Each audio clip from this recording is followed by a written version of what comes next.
You're showing up, you're posting videos, but your channel isn't growing. And you want to know why?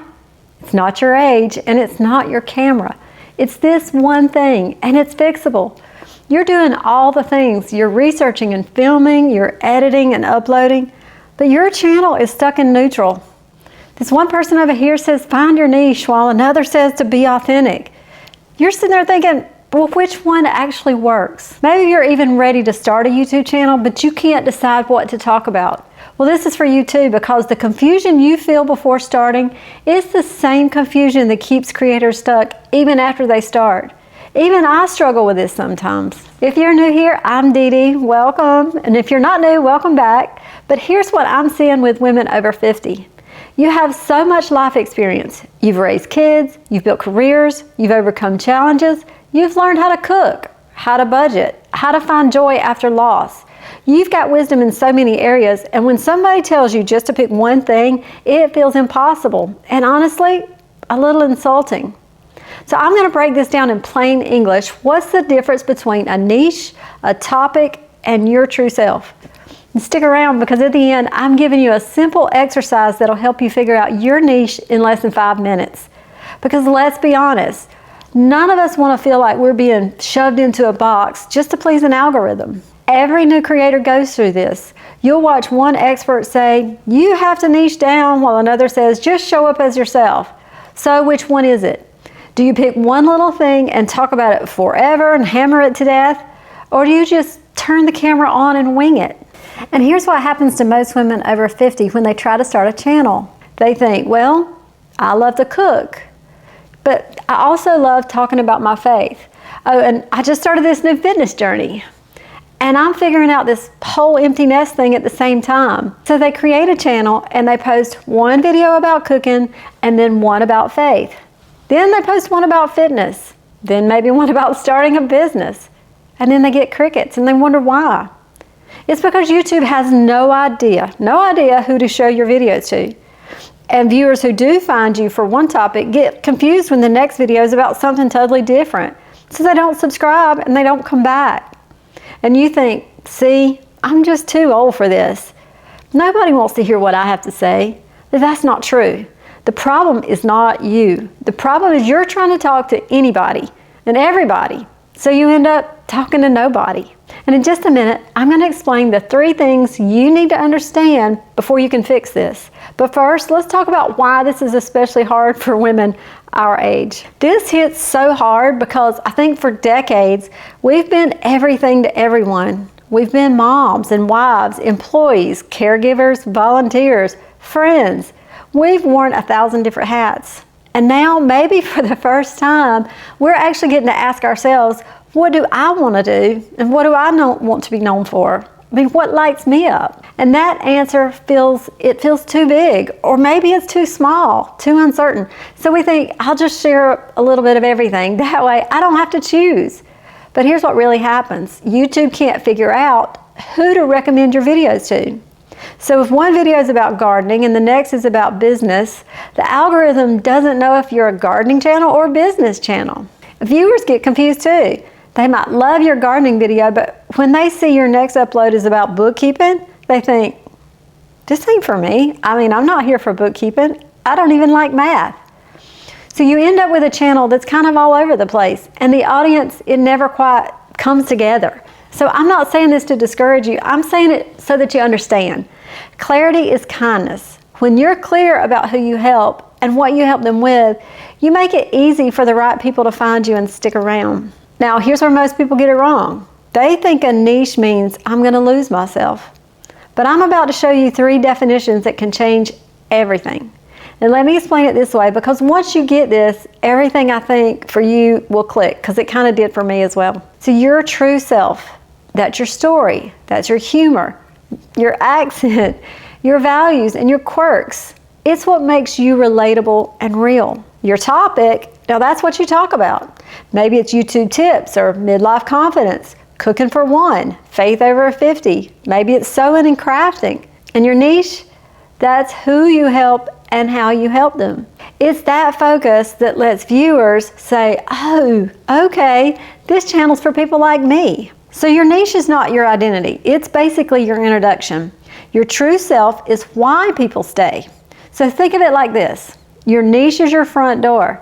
It tells people what kind of house they're walking into. So if you've got like a really pretty wreath and the lights are on the outside of your home and the yards are done nicely, mine are not right now, they kind of know what kind of house they're walking into. This is your title and your thumbnail. They kind of know what they're going to get. But then once they're inside, they stay there because they love the atmosphere, the warmth, the feeling, well, of home.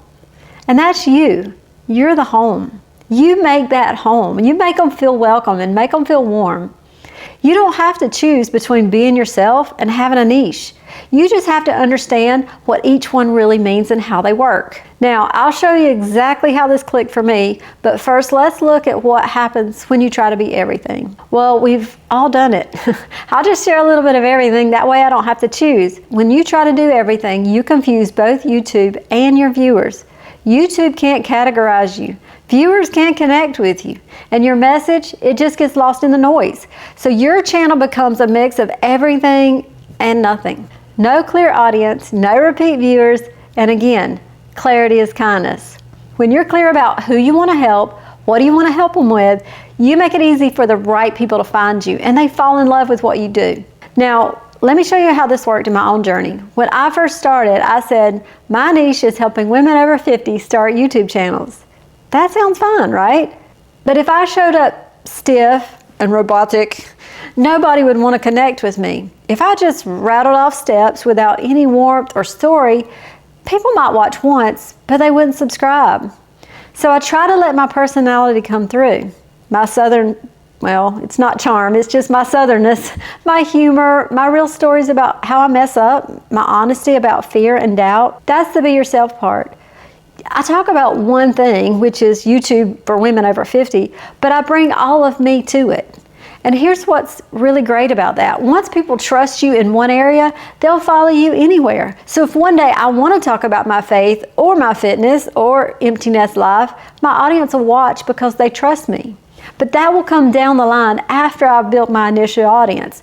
And to give you an example of that, there's a channel out there, it's called Small Retired Life. I'll put it up on the screen if I can find it there. And she started her channel because she retired earlier, I think, than she wanted to. She's living alone. Her kids are in another country and grandkids.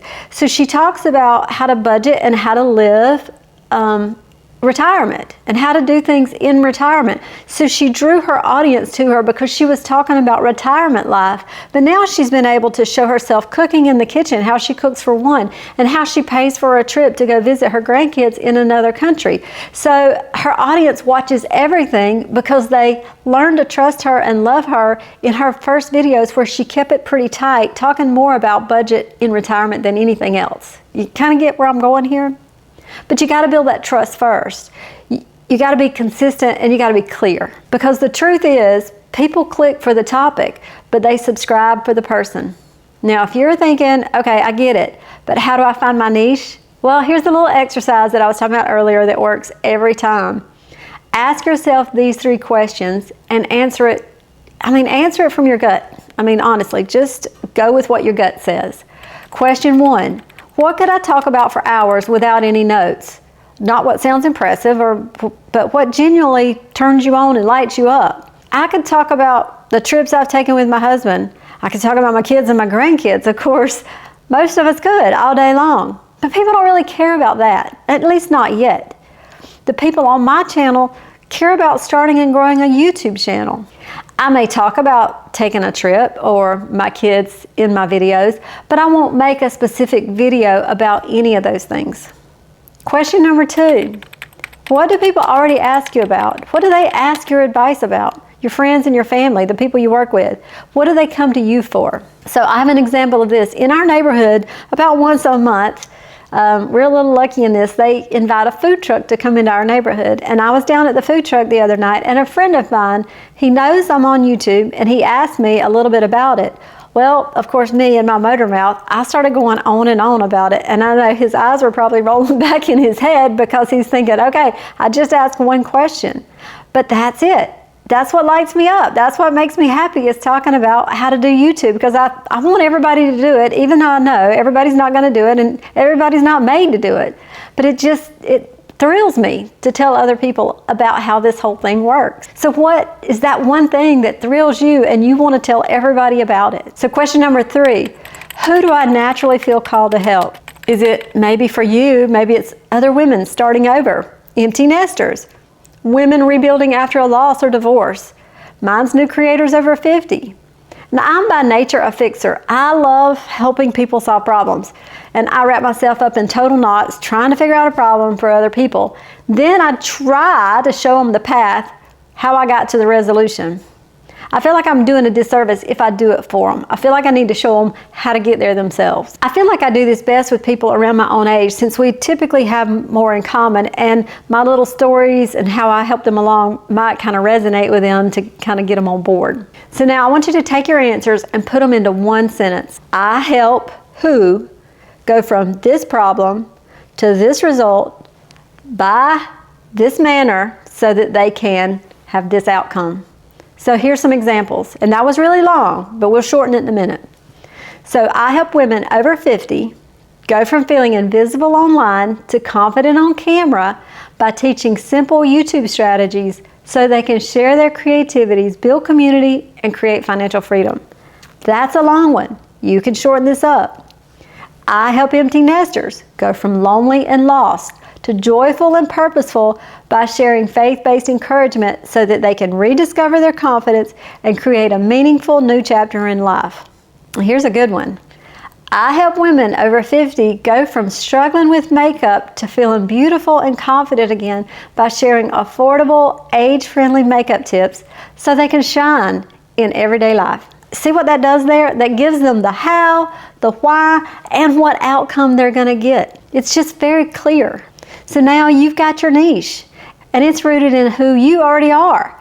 You're not pretending, you're not faking it, you're just getting focused. So when you have that kind of clarity, something inside you shifts. You stop chasing trends, you stop worrying if you're doing YouTube the right way, you stop second guessing every video idea, and your content, it really starts connecting, because now you're creating from a truth that's inside of you, not from pressure. The niche gets people in the door, but your personality makes them feel at home. That's how you build community and confidence all at the same time.